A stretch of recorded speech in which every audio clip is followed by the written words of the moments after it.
Madam जी, Holi special का RAC में ticket confirm कर दिया आप लोगों ने। पूरा सीट दीजिए ना। भैया होली के टाइम आपकी आरएसी भी कंफर्म हो गई ना, बहुत बड़ी बात है। वरना लोगों को स्लीपर में भी खड़े होके जाना पड़ रहा है। फिर एक काम करिए, आधा सीट का पैसा वापस करिए। भैया कैसी बात कर रहे हो आप? ट्रेन में पहली बार सफर कर रहे हो, आपको आरएसी का मतलब नहीं पता? आरएसी का मतलब होता है आधी सीट। सीट तो कंफर्म है ना आपकी, तो किस बात के पैसे? अरे क्यों आधा पैसा वापस नहीं होगा मैडम जी? आप एक बात समझाइए हमको। एक सीट पर दो जने फंस के जाएंगे, और सबसे बड़ी बात, दोनों ने ही पूरी सीट का पैसा दिया है।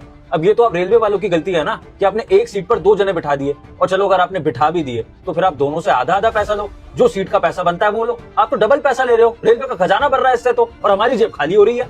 हाँ भैया, बात तो सही कह रहे हैं आप। हाँ भैया, बिल्कुल ठीक बोले आप। ये आरएसी का सिस्टम ना बहुत खराब है।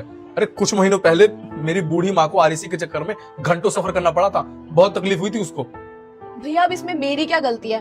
मैं तो अपनी जॉब पे बैठी हूँ, हमें तो यहाँ पे बस बटन दबाना होता है। अब सॉफ्टवेयर से जो टिकट निकल के आती है वो आप तक पहुँच जाती है। अब आपकी आरएसी में टिकट हुई है तो इसमें मैं क्या कर सकती हूँ? लेकिन सरकार का जो नियम कानून है मैं उसको ही फॉलो कर रही हूँ। मैं समझ रही हूँ आप लोगों की दिक्कत, मैं भी आप लोगों की तरह एक आम नागरिक हूँ। अगर कल को मैं ट्रेवल कर रही हूँ, मेरा आरएसी में टिकट कंफर्म होता है तो मुझे भी वही रूल फॉलो करना पड़ेगा।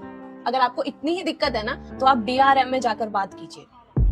यही तो बात है मैडम जी, सरकार के बनाए नियमों पे हम आम जनता को चलना भी पड़ेगा और पिसना भी पड़ेगा।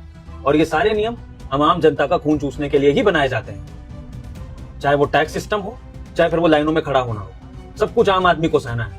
कभी किसी वीआईपी आदमी को तो ये सब सहना नहीं पड़ता है। राशन की लाइन में भी हम खड़े हो, वोटिंग की लाइन में भी हम खड़े हो, रेलवे की टिकट के लिए भी लाइन में हम खड़े हो।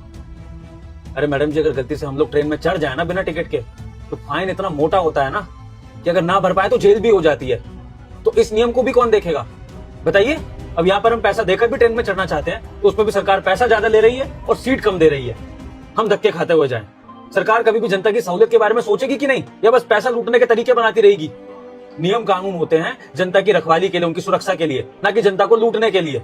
बेटा मुझे इग्नोर मत करना। आज जो भी इस वीडियो को एक लाइक करके सब्सक्राइब करेगा उसको 2 घंटे में खुशखबरी मिलेगी। यकीन ना हो तो देखिए सर, कुछ चीजें हमारे हाथ में भी नहीं होती, और सिस्टम को फॉलो करना उसकी मजबूरी, उसके अलावा और कोई ऑप्शन ही नहीं है उसके पास।